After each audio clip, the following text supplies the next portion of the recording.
नमस्ते बच्चों, स्वागत है फिर से आपका हर घर पाठशाला और जियो टीवी की इस नई वीडियो में। आज हम कक्षा 7 के लिए सामाजिक विज्ञान की पुस्तक हमारा पर्यावरण में से नवा अध्याय रेगिस्तान में जीवन पढ़ने जा रहे हैं। तो आइए शुरू करते हैं। तो अध्याय 5 में हम पढ़ चुके हैं कि पेड़ पौधों और पशुओं एवं मनुष्यों के लिए जल ही जीवन है। जहाँ पीने के लिए जल ना हो, मवेशियों को चरने के लिए घास ना हो व फसलों को उगने के लिए जल न हो, ऐसे स्थान पर किसी भी जीव के लिए जीना कठिन ही होगा। तो अब रेगिस्तान क्या होता है? तो रेगिस्तान एक शुष्क प्रदेश है जिसमें अत्यधिक उच्च और निम्न तापमान एवं विरल वनस्पति है, यानी कि जहाँ पे तापमान या तो बहुत ज़्यादा होता है, बहुत कम होता है और पेड़ पौधे आदि बहुत कम होते हैं। तो अब हम विश्व के उन स्थानों के बारे में पढ़ेंगे जहाँ लोग बहुत ज़्यादा तापमान में जीना सीख चुके हैं, और कुछ स्थान इनमें से ऐसे हैं जो आग की तरह हैं और कुछ बर्फ़ की तरह हैं। ये रेगिस्तान है, यहाँ कम वर्षा होती है और पेड़ पौधे कम हैं और तापमान बहुत ज़्यादा या कम होते हैं। तापमान के आधार पर रेगिस्तान गर्म ठंडे हो सकते हैं। इन स्थानों में जहाँ कहीं भी थोड़ा बहुत जल उपलब्ध है वहाँ लोग कृषि करने के लिए बस जाते हैं। तो गर्म रेगिस्तान की बात करते हैं तो सबसे पहले हम सहारा रेगिस्तान की बात करते हैं।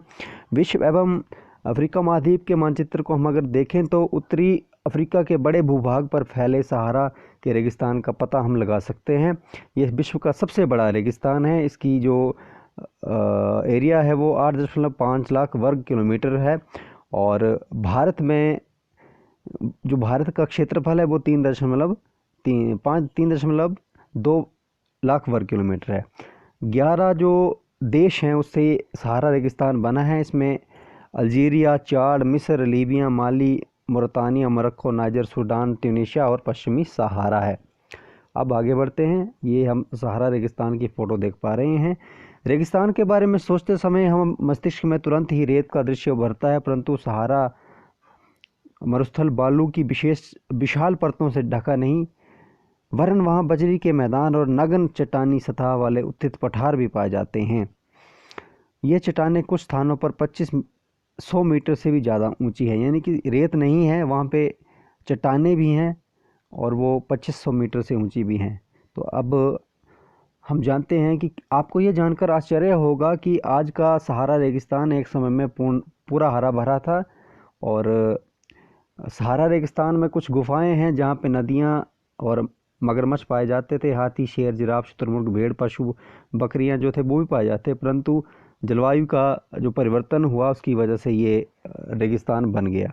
अब ये देखते हैं, ये सहारा रेगिस्तान जिसमें हम नाइजर, माली, चाड, सूडान, मिस्र, लीबिया, अल्जीरिया, ट्यूनीशिया, पश्चिमी सहारा, मोरतानिया और मोरक्को देख पा रहे हैं। बहुत बड़ा है भूरे क्षेत्र में, और इसमें थोड़ा सा सोमाली गणराज्य भी है, इरिट्रिया। बीच में से भूमध्य रेखा जाती है, मकर रेखा और कर्क रेखा तीनों इस अफ्रीका महाद्वीप से गुजरती है। अब जलवायु के बारे में जानते हैं। सहारा रेगिस्तान की जलवायु गर्म और सूखी है। यहाँ पर वर्षा बहुत कम समय के लिए होती है। यहाँ पे आसमान में बादल नहीं होते, और नमी जो है वो बड़ी जल्दी हवा में आ जाती है, उड़ जाती है। बड़े दिन जो हैं वो बड़े भरी गर्म होते हैं, और दिन के समय तापमान 50 डिग्री से ज़्यादा हो जाता है, जिससे रेत और जो चट्टानें हैं नंगी वो गर्म हो जाती हैं, और इसके तापमान से और आसपास का जो तापमान है वो सब कुछ गर्म हो जाता है। रातें बड़ी ज़्यादा ठंडी होती हैं, और रात को जो तापमान है वो 0 डिग्री तक पहुंच जाता है। अब आगे बढ़ते हैं। सहारा रेगिस्तान के अल जजिया क्षेत्र में, जो कि त्रिपोली लीबिया के दक्षिण भाग में है, यहाँ का तापमान 1922 में लगभग 58 डिग्री दर्ज किया गया था, सबसे ज़्यादा। अब इसकी वनस्पति और प्राणीजात के बारे में जानते हैं। सहारा रेगिस्तान की वनस्पतियों में कैक्टस, खजूर के पेड़ एवं एकेशिया पाए जाते हैं। यहाँ कुछ स्थानों पर मरुद्यान खजूर के पेड़ों से हरे हरे द्वीप भी होते हैं। ऊँट, लकड़बग्गा, सियार, लोमड़ी, बिच्छू, सांपों की विभिन्न जातियाँ, छिपकलियाँ यहाँ के जीव जंतु हैं। तो यहाँ पे हम एक मरुद्यान का चित्र देख पा रहे हैं। मरुद्यान यानी कि मरुस्थल के बीच में, रेगिस्तान के बीच में ऐसी भूमि जहाँ पे कुछ पेड़ पौधे होते हैं, पानी भी हमें मिल सकता है। अब जानते हैं कि मछलियों को यहाँ वैज्ञानिकों को यहाँ से मछलियों के कंकाल मिले हैं। आपके अनुसार ये क्या हो सकता है, मछलियों के कंकाल? अब लोग सहारा रेगिस्तान की कष्टकारी जलवायु में भी कुछ लोग रहते हैं और जो कि भिन्न भिन्न गतिविधियों में भाग लेते हैं। इनमें से बेदुइन और त्वारेग शामिल हैं। चलवासी जनजाति के ये लोग बकरी, भेड़, ऊंट और घोड़े जैसे पशुधन पालते हैं। इन पशुओं से इन लोगों को दूध मिलता है। इनकी खाल से ये पेटी, जूते, पानी की बोतल बनाने का काम करते हैं और चमड़ों से ये काम करते हैं। पशुओं के बालों का उपयोग चटाई, कालीन, कपड़े और कंबल बनाने के लिए होता है। धूल भरी आंधियों एवं गर्म वायु से बचने के लिए ये लोग भारी वस्त्र पहनते हैं। आगे है। अब क्या आप जानते हैं कि रेत जो है वो हवा में उड़ जाती है और जब जहाँ से रेत उड़ जाती है वहाँ पे गड्ढा बन जाता है और उस गड्ढे में जो धरती का पानी है वो वहाँ पे आ जाता है। इससे मरुद्यान बनता है। ये उपजाऊ क्षेत्र होता है। आसपास इसके खजूर के पेड़ और अन्य फसलें भी होती हैं और ये मरुद्यान बहुत बड़ा भी होता है।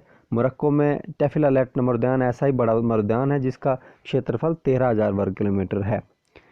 अच्छा, सहारा में मरुद्यान और मिस्र में नील घाटी के लोगों को निवास में मदद करती है। तो जहाँ जल की उपलब्धता होने से खजूर के पेड़ आ जाते हैं। चावल, गेहूँ, जौ, सेम जैसी फसलें भी आ जाती हैं और मिस्र में उगाए जाने वाले कपास पूरे विश्व में प्रसिद्ध हैं। और तेल की खोज के बाद इसके उत्पाद का अल्जीरिया, लीबिया और मिस्र में होने के कारण सहारा रेगिस्तान में तेजी से परिवर्तन हो रहा है। इस क्षेत्र में प्राप्त अन्य महत्वपूर्ण खनिजों में लोहा, फास्फोरस, मैग्नीज तथा यूरेनियम सम्मिलित हैं। सहारा की सांस्कृतिक जीवन शैली में परिवर्तन आ रहा है। यहाँ मस्जिदों से ऊंचे कांच की खिड़कियों वाले भवन, ऊँटों से प्राचीन मार्ग पर के स्थान पर सुपर महामार्ग बन गए हैं। नमक के व्यापार में ऊँटों का स्थान ट्रक ले रहे हैं और तुआरेग लोग जो हैं बाहर से आने वाले लोगों के लिए गाइड का काम करते हैं और बहुत सारी जनजातियां जो हैं शहरी जीवन की ओर जा रहे हैं। अब एक लद्दाख के बारे में हम जानते हैं। ठंडा रेगिस्तान भारत में लद्दाख है। जम्मू कश्मीर के पूर्व में बृहत हिमालय में स्थित लद्दाख ठंडा रेगिस्तान है। इसके उत्तर में काराकोरम पर्वत श्रेणियाँ और दक्षिण में जास्कर है। लद्दाख से होकर अनेक नदियाँ बहती हैं जिनमें सिंधु नदी प्रमुख है। ये नदियाँ गहरी घाटियाँ एवं महाखट गोर्ज का निर्माण करती हैं और लद्दाख में अनेक हिमालय जैसे गैंगरी हिमानी। लद्दाख दो शब्दों से बना है। ला का अर्थ है पर्वतीय दर्या और दाख का अर्थ है देश। क्या आप जानते हैं कि लद्दाख में द्रास सबसे ठंडा स्थान है जो कि विश्व के ठंडे स्थानों में स्थित है। तो ये है चित्र में देख पा रहे हैं हम लद्दाख। उससे हम पढ़ लेते हैं कि लद्दाख की ऊंचाई जो है 3,000 मीटर से लेके काराकोरम में 8,000 मीटर तक से पाई जाती है और जहाँ पे ऊंचाई होने के कारण जो है यहाँ पे बहुत सारी ठंड होती है और हवा जो है पतली है। सूर्य की गर्मी के कारण दिन में जो तापमान 0 से कुछ ज़्यादा होता है, रात में 0 से 30 डिग्री नीचे जाता है। शीत ठंड में ये बहुत ठंडा हो जाता है और ये तापमान -40 के नीचे रहता है। हिमालय में बर्फ़ होती है लेकिन यहाँ हिमालय में जो है वर्षा होती है लेकिन यहाँ पे वर्षा बहुत कम होती है और ये 10 सेंटीमीटर से कम होती है और यहाँ पे बर्फीली हवाएं चलती हैं और दिन में तेज़ धूप होती है। अब ये इसका लद्दाख का चित्र है जिसमें हम श्योक नदी, इंडस नदी, सियाचिन, गिलगित इत्यादि देख रहे हैं। अब जब हम आगे बढ़ते हैं तो वनस्पति और प्राणीजात के बारे में जानते हैं।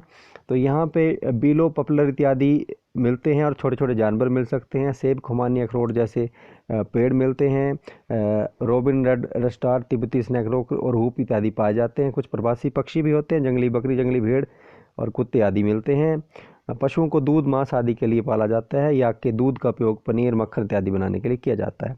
तो लद्दाख को खापाचान भी कहते हैं। इसका अर्थ है हिमभूमि। और लोग किस तरह से होते हैं?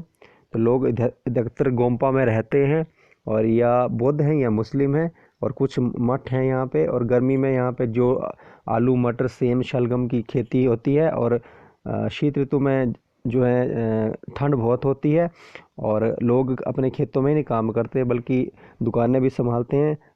लद्दाख की राजधानी लेह सड़क एवं वायुमार्ग द्वारा भलीभांति जुड़ी है और राष्ट्रीय राजमार्ग 1 के द्वारा जो जिला दर्रे से होते हुए कश्मीर घाटी से जुड़ता है।